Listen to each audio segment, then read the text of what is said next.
So since the sloppy 1970s of skyrocketing, then slumping oil prices, OPEC has sought to actively manage oil production in its member countries by setting production targets, like we talked about. You guys make this much, you guys make that much, we'll make this much, which in turn means they can pick the price they all collectively sell their oil for.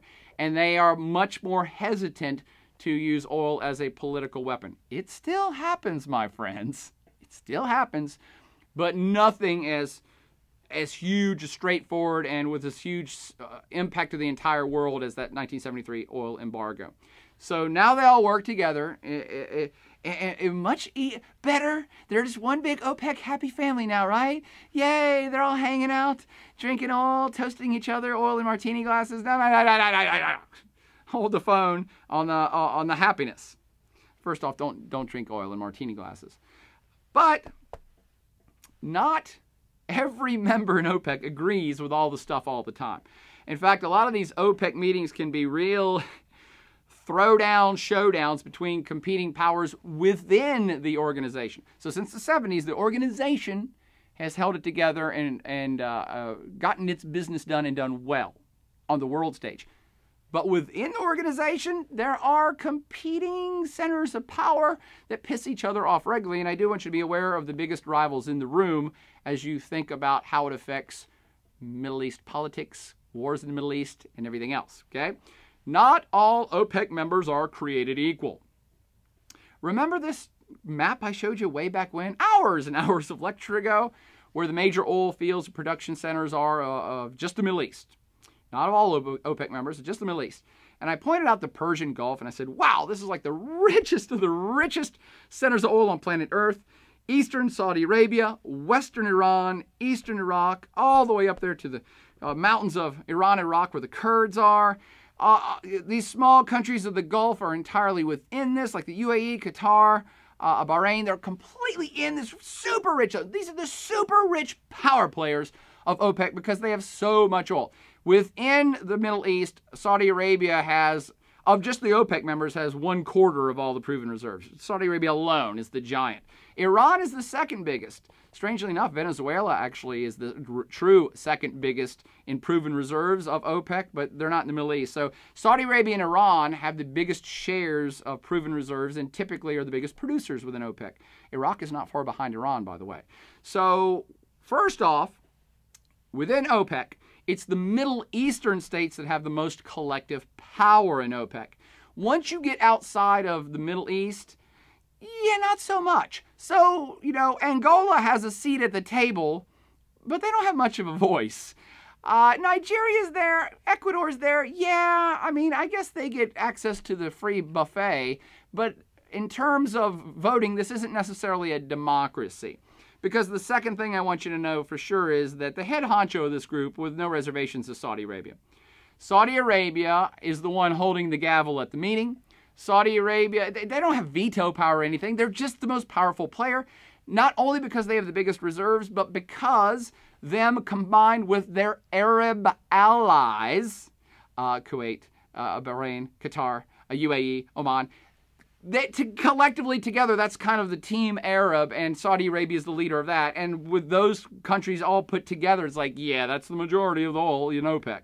So they have the biggest voice. Saudi Arabia is the natural leader of this entity. No ifs, ands, or buts, okay? However, it's not just Arab states. Of course, the second biggest producer and second biggest reserves of the Middle East is Iran. And Iran, if you don't know this yet, is not an Arab state. They're Persian. But they're the second biggest in terms of production and supply. So there is a real rivalry between the House of Saud and Iran. And this, by the way, I'm getting way ahead on this lecture, but I'm trying just to talk about oil right now. But this is part of a major rivalry of the entire region is between Saudi Arabia and Iran. And even within OPEC, part of it is about oil. Both of these countries have a bunch of it, both of them produce a bunch of it, and they have alternative views on how OPEC should be run. Differing views, let's say. Counter-opposed views, let's say. Saudi Arabia, for its part, is the head honcho. It wants to stabilize things, always wants to keep the price fluctuations lowest, typically fights for the lowest price. I know it seems counterintuitive to most of you. You're like, what? Saudi Arabia is fighting to have a lower price of oil that they would set? Yes, because Iran is the country that's always saying, push it higher, push it higher, push it higher. And usually Venezuela's in the room right after they got finished with the buffet going, yes, we agree, push it higher, push it higher. Now, why is that? Well, let me ask another question. Whose side do you think the United States is on in this inter-OPEC scrabble? The United States and Saudi Arabia have long time been allies. Long time. And we're starting to get into politics here, but you have to understand this to understand the dimensions of why different OPEC members fight for different things. The U.S. and Saudi Arabia have been fast friends since Saudi Arabia became an independent sovereign state back after World War I. So we're looking at 100 years the United States has said, hey, we respect Saudi Arabia. We like Saudi Arabia. It was United States American companies that went in initially exploring for oil in the kingdom. It's so funny because it was all these British and French and other national companies that were mostly poking around in Iran and Iraq, and they were finding a bunch of oil up there. And they largely ignored Saudi Arabia. American companies came in and said, yeah, we think there's a bunch of oil here. I'll cut to the chase. There was. So early on, Western companies established relationships with the Saudi government, and the United States government established relations with the Saudi government. And it was Western technology and Western capital and Western businesses that helped build up the whole Saudi pipeline. So in return, Saudi Arabia has always been like, okay, well, cool. You guys have helped us. We've always been friends. By the way, go Google this. You can probably find every single U.S. president has probably visited Saudi Arabia for the last 100 years, like all of them. If not, they've met with the Saudi king somewhere. But that's how important the relationship is between Saudi Arabia and the United States. And it starts with oil. Let's just be honest. Let's be frank. Let's be real, all right? And in return, Saudi Arabia has said, well, yes, you're our friend, and so we know the United States doesn't want super high oil prices because you guys are so super reliant on oil. It would hurt your economy. We don't want to hurt the economy of our very good friend. And in return, the United States has said, cool, and we're basically your military. Now, that's simplifying it perhaps a little bit too much. I don't care. I'm usually about simplification. The United States has basically been the guarantor of supporting the kingdom, supporting the monarchy. If anyone were to ever have attacked Saudi Arabia, the United States invariably would have stepped in to protect its interest, which is keeping the Saudi Arabian monarchy and the country going, keep the oil pipelines going. So this is the relationship that has existed and has become so strong over the last century. And thus, why Saudi Arabia is the head honcho of OPEC that says, no, we're not taking the price of oil to $300 a barrel. And Iran's like, but we hate the United States. And Venezuela's like, yeah, we hate them more. So let's make it $500 a barrel. And Saudi Arabia's like, sit down, children. No. $80 a barrel is what we're going to set it at. In times past, by the way, Iran or Venezuela has said, well, we don't care. We're going to charge 100, or we're going to make the price $100 a barrel. And Saudi Arabia has the power and the resources to say, oh, okay, so you're not going to listen to the prices we've set at the OPEC meeting? Okay, cool. Check this out. We're going to start producing 1 trillion gallons starting tomorrow because we can, and we will flood the oil market worldwide, which means the price goes down, and Iran and Venezuela and all the rest of you will lose money. See how it works? It's fascinating stuff. It's exactly how it works, and it's still working that way here in the 21st century, which is why, even though they're rivals, the Iranians and the Sauds have finally said, okay. And the Venezuelans and everybody else is like, well, all right.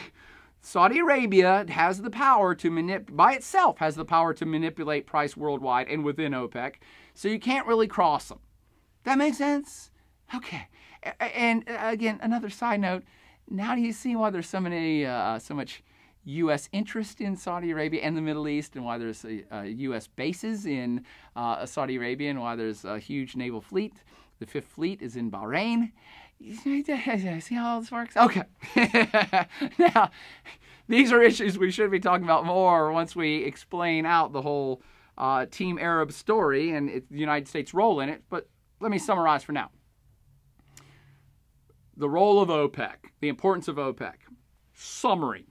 Remember back in the day when I said that from about 1900 to 1950, Middle Eastern oil was westernized, run by Western companies. And then by 1960s and 1970s, Middle Eastern oil had become Arabized. Localized is a better term for it, but now hopefully you understand that it was Team Arab that really took the reins, formed up OPEC, and also did that 1973 oil embargo, right? Fully taking into account we now possess this stuff, we control this stuff, and there's economic and political power that goes with that.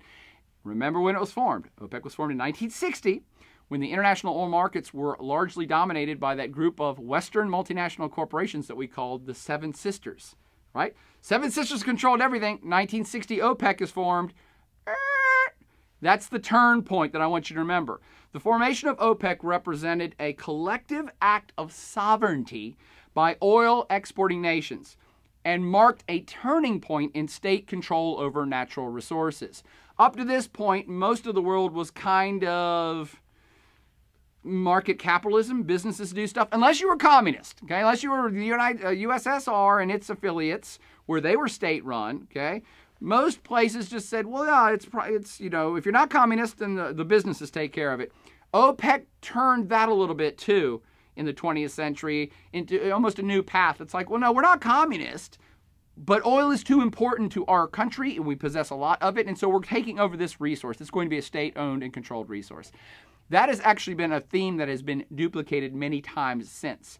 Russia, while not communist anymore, has gone back to owning and controlling its oil interest of its country. And they're not alone. Brazil's probably heading down that path too. So that's the second big summary point to think about with OPEC in the Middle East. On top of that, in the 1960s, OPEC ensured that Western oil companies could never again unilaterally cut prices nor control oil profits anymore. So thinking about the world from a business standpoint, it went from a Western-dominated business model where the Western businesses collected most of the profits, and they controlled the price, by the way. The Seven Sisters did. And they could, anytime they wanted to, say the price of oil is $200 a barrel next week. We don't care because we have it all. We know it. OPEC said, nope, we're going to take over that role now, too. In addition to that, as pointed out, in the 1970s, oil became a political tool / a political weapon on the world stage for perhaps the first time, which highlighted and underlined, highlighted, bold, underlined, asterisk, a major, major, major global shift I want you to know. The shift was from the rich, developed countries being in charge of their economies and in charge of the world and in charge of everything, the shift to, oh, we're heavily reliant on these other countries over here who have that oil that's the lifeblood for our economy. In other words, the rich, developed countries came to the realization we're not really in full control anymore. We are dependent upon that stuff. We're crack addicts, and the crack dealer over there, right? And the crack dealer can decide the price, and the crack dealer can decide not to sell it to us, and we need it so bad, we'll do anything. We gotta have that crack, i.e., ergo, e.g., in exchange, in lieu, oil, okay? I'm not happy about this. Many people are not happy about it. Even now, decades later, people are like, why are we so addicted to this stuff? And the U.S. is embroiled in all this stuff overseas, and the U.S. and the U.K. and other countries are into all this stuff that's happening because we're so crack addict reliant on this thing that we no longer control our own. It's over there. In fact, the crack analogy, I'm not using that just to get a laugh. I've always said it's funny about how the world works economically, that the less developed countries are usually reliant on the more developed countries to get finished goods and consumer goods and all the good stuff. It's only when it comes to oil and drugs is that reversed.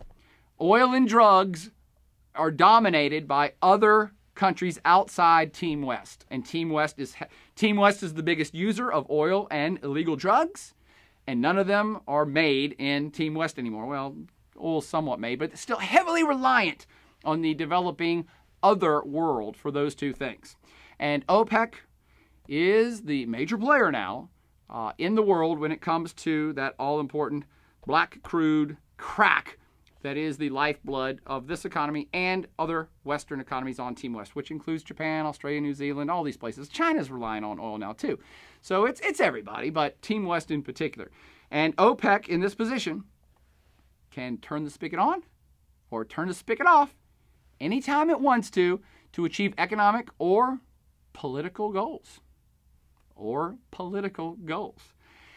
I would suggest to you to look at current events here in the 20th century in 2015.